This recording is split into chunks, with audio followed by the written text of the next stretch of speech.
बिस्मिल्लाहिर्रहमानिर्रहीम, अस्सलाम वालेकुम, वेलकम टू द बीनर सलीम शो। बड़ी खबर ये है कि भाई नवाज शरीफ को रोको, कोई तो रोक लो, मत आए वो पाकिस्तान। ये क्या मामला है, कौन ये चाह रहा है, कौन ये पैगाम रसानी कर रहा है, किसने ये पैगाम पहुंचाया, ये सब की डिटेल्स हम आपको इस वीडियो में देने वाले हैं। चाचू जो हैं वो फुल अपनी स्पीडों पर हैं। वैसे जब वो पंजाब के सीएम थे तो उनको शहबाज स्पीड के नाम से जाना जाता था। अब वो जो स्पीड है अवाम में पहली बार गई, अपने हल्के में पहली बार गई, दूरों दूरों स्टेज दे तो उन्होंने तकरीर शकरीर की। लेकिन जो लुब्बे लुबाब है कि वो नवाज शरीफ का मिशन अवाम के साथ अपनी राबता मुहिम में शहबाज शरीफ साहब जो है वो बता कर गए हैं। वो क्या मिशन है वो भी मैं आपको बताऊंगी। इसके अलावा जितने मुंह उतनी बातें, जैसे जैसे 21 अक्टूबर करीब आ रही है वैसे वैसे पाकिस्तान तहरीक इंसाफ के जो लोग हैं उनको तकलीफ भी हो रही है। अब वो चाहे इमरान खान के साथ हों या ना हों। अब जैसे असद उमर को ही देख लीजिए, हैं असद उमर भी जुकाम हो गया उनको, मतलब वो जैसे मेंढकी को जुकाम होता है ना, असद उमर साहब को भी वो जुकाम हो गया। वो कह रहे हैं कि लगता है कि नवाज शरीफ को दवाई मिल गई है। अब पता नहीं नवाज शरीफ साहब को दवाई मिली है या वो इनको दवाई देने के लिए आ रहे हैं, ये सब मैं आपको इस वीडियो में बताऊंगी। लेकिन सबसे पहले मैंने आगाज इस बात से करना है कि इंतखाबात हर एक इलेक्शन के हवाले से बात कर रहा है। मतलब कोई इलेक्शन को रोकने के लिए, कोई ये स्टंट शो करने के लिए कि अगर इंतखाबात अपने टाइम पर ना हुए तो वो बहुत गलत होगा पाकिस्तान के साथ, और कोई इस तरह से कि बस किसी तरह इंतखाबात हुई ना, और कोई इसलिए कि बस जल्दी जल्दी इंतखाब हो ताकि दूध का दूध पानी का पानी हो, ताकि पता चले कि भाई कौन किसके साथ है, फौजियों के साथ कौन है और कौन किसके साथ है बेसिकली, राइट। सो इस हवाले से तारीख बड़ी ज़रूरी है। तो भाई ये मैं आपको एक्सक्लूसिवली बता रही हूँ, जो मुझे मेरे सोर्सेज ने बताया है कि जी इंतखाबात की जो तारीख है, जो कि 90 दिनों में तो नहीं हो रहे लेकिन वो जब भी हो रहे हैं 30 नवंबर तक, क्या तारीख बता रही हूँ आपको, 30 नवंबर तक इलेक्शन कमीशन इंतखाबात की तारीख दे देगा। हाँ जी, हो गई ना बड़ी बात। अब वो तारीख पसंद आए किसी को, ना पसंद आए, असल में मसला पता क्या है, इससे पहले कि काजी साहब इस तरफ एक्टिवेट हों तो 30 नवंबर से पहले पहले इंतखाबात की डेट इलेक्शन कमीशन ने भी देनी है, अपने आप को बचाने के लिए, पॉलिटिकल पार्टीज के हवाले से भी देनी है। और अगर इंतखाबात की तारीख 30 नवंबर तक नहीं आती, फॉर एग्जाम्पल कि अगर मेरे जो ज़राए ने खबर दी है, अगर उसके बावजूद भी इंतखाबात की तारीख नहीं आती तो भाईजान मसला ये होगा कि फिर मैं ये समझती हूँ कि चीफ इलेक्शन कमिश्नर को ना बोरिया बिस्तरा बंद करके अपने घर चले जाना चाहिए, नंबर 1। दूसरी बात जो आपको मैंने बड़ी क्लियर करनी है इस वीडियो में बिल्कुल आगाज में ही, वो ये बात है कि इमरान खान की मुश्किलात में इजाफा। ये वो जुमला है जो आपने मेरे प्लेटफॉर्म पर भी, दीगर प्लेटफॉर्म्स पर भी, हर टेलीविजन चैनल पर आप ये पिछले 1 साल से सुन रहे हैं, मुश्किलात में इजाफा। लेकिन असल में मुश्किलात क्या होती हैं वो अब पता चलेगा। वो इसलिए क्योंकि सानेहा 9 मई को इमरान खान ने अपना स्टंट शो किया था ना, जो एक्शन शो किया था, अब उसके लिए इतनी शदीद मुश्किलात इमरान खान साहब के लिए होने वाली हैं क्योंकि एक ऐसा शख्स इमरान खान के मुकाबले आकर के खड़ा हो गया है जो आंखों में आंखें डाल करके फुल कॉन्फिडेंस के साथ, जी हाँ, फुल कॉन्फिडेंस के साथ वो इमरान खान साहब को एक्सपोज कर रहा है। और अगर मैं ये कहूं कि ये इमरान खान ने जो भी अपनी एम्पायर बनाई हुई थी ना, उसके ताबूत में ये final nail in the coffin है, क्या कहते हैं, ताबूत में आखिरी कील, ऐसे कहते हैं ना, तो ये कुछ गलत नहीं होगा। वो शख्स कौन है तो वो मैं आपको बता देती हूँ। वो शख्स जो कुछ दिनों पहले तक लापता थे, इसलिए लापता थे कि उठाया तो उनको पुलिस ने था, लेकिन फिर अदालतों के अंदर ये बताया गया कि हमें नहीं पता पुलिस उनको कहाँ लेकर के गई है। यहां तक कि हमें उनकी फैमिली की तरफ से, उनकी वालदा की तरफ से भी ये पैगाम आया कि जी मेरे बेटे को उठाकर लेके गए हैं और अदालत के अंदर उनको पेश नहीं कर रहे हैं। और बिल आखिर वो अदालत में तो पेश नहीं हुए लेकिन एक टेलीविजन शो में पेश हुए और उन्होंने इमरान खान को ऐसा बेनकाब किया कि उनकी तो लुटिया ही डबो दी। ये कोई और शख्स नहीं बल्कि उस्मान डार है। जी हाँ, आपने बिल्कुल ठीक सुना, उस्मान डार बड़े अच्छे पॉलिटिशियन हैं, इसलिए क्योंकि मैंने उनकी इलेक्शन कैंपेनिंग 2 दफा कवर की है। एक अच्छे पॉलिटिशियन की निशानी ये होती है कि वो हल्के की सियासत करता है, हल्के के लोगों से मिलते हैं, मेहनत करते हैं। उन्होंने जो टिकट है वो अर्न किया पाकिस्तान तहरीक इंसाफ का, एक बार नहीं 2 दफा। हाँ, ख्वाजा आसिफ साहब के मुकाबले में थे, हार गए, लेकिन कैंपेनिंग उन्होंने बड़ी जबरदस्त की थी। ये उन लोगों में से हैं जो कि असल में पीटीआई का फेस है। عثمان ڈار, فاروق حبیب, مراد سعید, اب اچھا فیس ہو برا فیس ہو یہ آپ کے اپنے اوپر ڈیپینڈ کرتا ہے, لیکن عثمان ڈار صاحب سے میری پرسنلی بھی, میں ایسے بولوں, میری پرسنلی بھی بہت اچھی سلام دعا رہی ہے, میری فاروق حبیب صاحب سے بھی پرسنلی بہت اچھی سلام دعا رہی ہے, مراد سعید سے آج تک میری کبھی نہیں بنی, لیکن it happens. Hare political party میں دیکھیں ہم اینکرز ہیں, ہم ولاگرز ہیں, ہم ٹیلی ویژن شو کرتے ہیں, اور پولیٹیشینس کے ساتھ ہمارا رابطہ رہتا ہے, کچھ سے بہت اچھی دوستی بھی ہو جاتی ہے, کچھ سے آپ کی اچھی سلام دعا بھی ہو جاتی ہے, کچھ سے آپ کی بالکل نہیں بنتی ہے, لیکن پھر بھی آپ کو شوز تو کرنے ہیں. So you love them, you hate them. سارے جو سیاستدان ہیں وہ اور اینکرز کا ان کا کہیں نہ کہیں ایک تعلق رہتا ہے, تو عثمان ڈار صاحب کے ساتھ ایک بڑا اچھا تعلق ہے. بٹ عثمان ڈار صاحب جو ہیں وہ کامران شاہد صاحب کے شو میں آئے, اور آتے ہی انہوں نے اس راز سے پردہ اٹھا دیا کہ اگر کسی کو 1% بھی ڈاؤٹ تھا کہ جی 9 مئی واقعات کا اصل ذمہ دار کون ہے, تو جی تحریک انصاف کے جو رہنما ہیں عثمان ڈار صاحب, انہوں نے یہ بھانڈا پھوڑ دیا ہے, اور انہوں نے یہ واضح طور پر بتایا کہ 9 مئی کے واقعات کی منصوبہ بندی چیئرمین پاکستان تحریک انصاف کی زیر صدارت زمان پاک میں ہوئی, یعنی کہ 9 مئی کو جو کچھ ہوا اس کا ذمہ دار, اس کا قصوروار جسٹ ون مین, اور وہ ایک آدمی کوئی اور نہیں, عمران خان ہے. اس کے علاوہ وہ یہ بھی کہہ رہے ہیں کہ long march general Asim Munir کی بطور آرمی چیف تعیناتی رکوانے کے لیے کیا گیا. مطلب کہ اس انٹرویو کے اندر اتنے ہوش ربا انکشافات ہیں.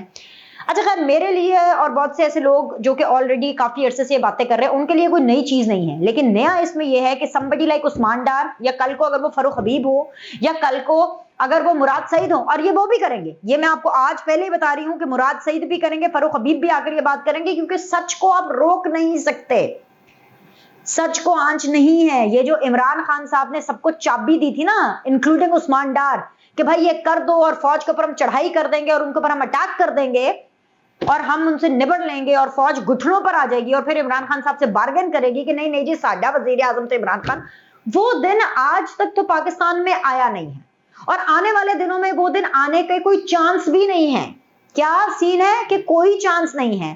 تو جب گیم پوری الٹی ہو گئی, کیونکہ جب آپ کو یاد ہے 9 مئی کا جو واقعہ ہوا اس کے ایک ہفتے کے بعد عمران خان صاحب نے اپنی ولاگنگ کے اندر یہ باتیں کرنی شروع کر دیں کہ 1-2 ہفتے کی بات ہے, سب ٹھیک ہو جائے گا. وہ اس لیے عمران خان صاحب کہتے تھے کیونکہ ان کو یہ یقین تھا کہ فوج بیک فٹ پہ چلی جائے گی, ان کی بینڈ بج جائے گی, فوج ڈر جائے گی, اور 1-2 ہفتے کے اندر میرے ساتھ مذاکرات کر کے معاملہ میں سیٹ کر لوں گا. یہ عمران خان صاحب نے سیٹنگ کی پلاننگ کی ہوئی تھی.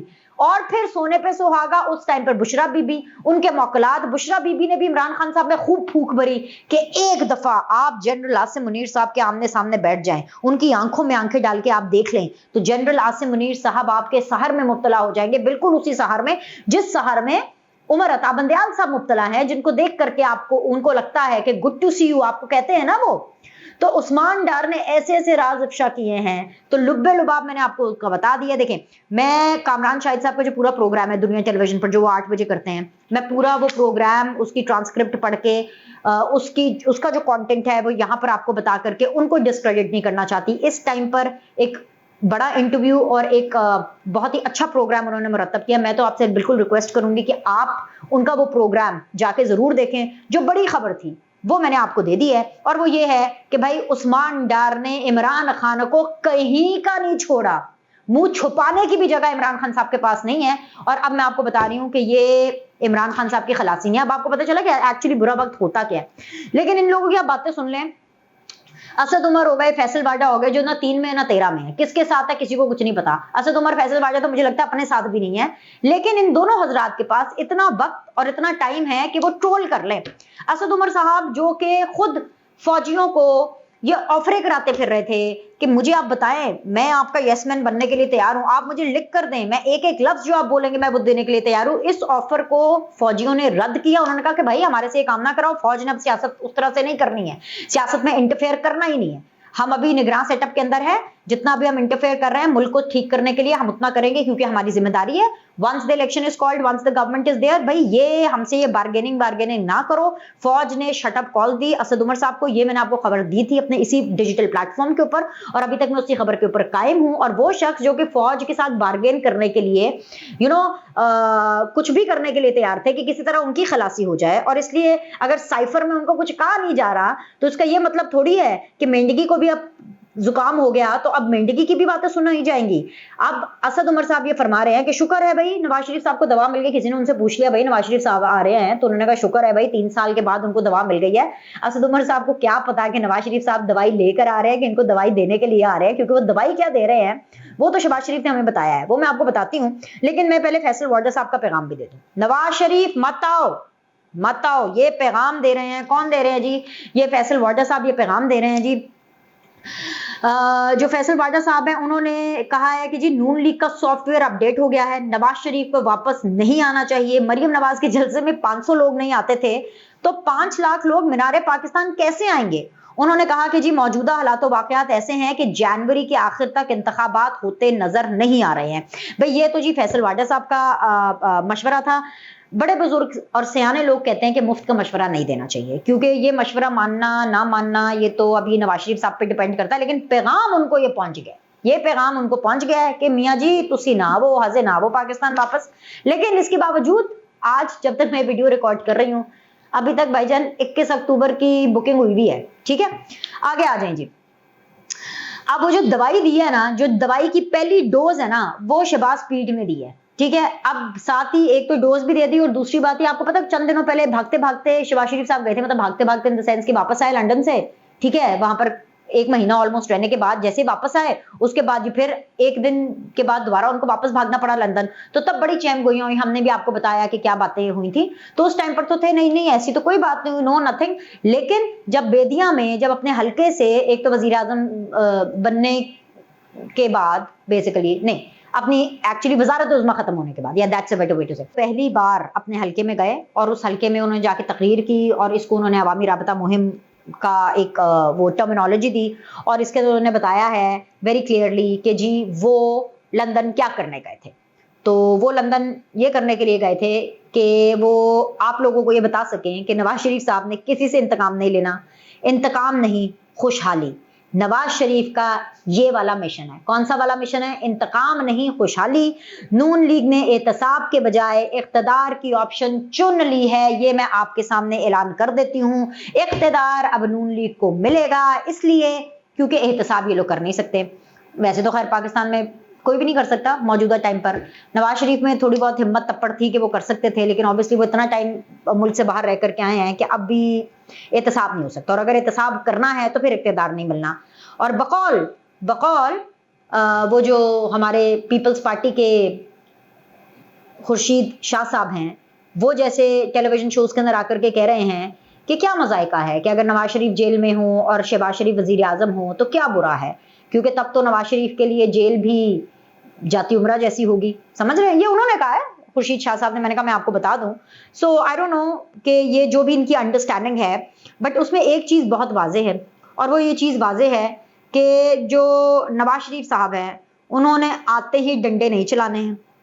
वो आकर के खुशहाली मईशत इस तरह की बातें करेंगे, और एक चीज वो लाजमी तौर पे करेंगे, ये आप इस वीडियो के अंदर सेव करके रख लें। नवाज शरीफ ने वापस आते ही पहली तकरीर में इमरान खान की मिट्टी पलीत कर देनी है।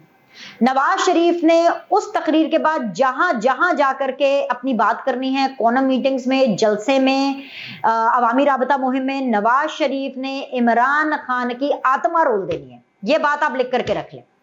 लाइक करें, सब्सक्राइब करें। आपसे अगली वीडियो में मिलते हैं।